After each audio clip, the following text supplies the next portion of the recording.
រូបសួស្តីបងប្អូនដើមល្មូប៉ុន្តែដើមនេះប្រភេទដើមចាស់បងប្អូនធំមកអោបអត់ជុំនេះមានចា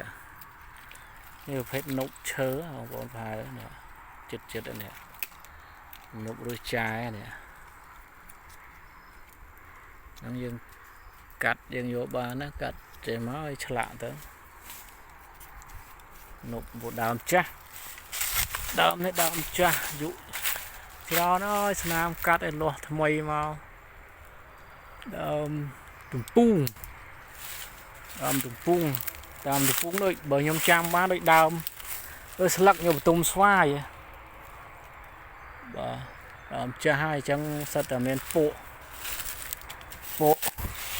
គួនលួងគួនអីនេះបងប្អូននេះច្រើនដែរយើងយកបានហើយនេះប្រហោងសក់ពួកនេះអីនេះបងប្អូនសក់គួនលួង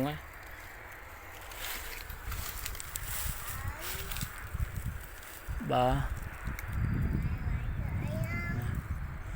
នោះក៏នប់បាទអរគុណបងប្អូនថ្ងៃនេះមកស្រុកស្រែមកផ្ទះឪអរគុណបងប្អូន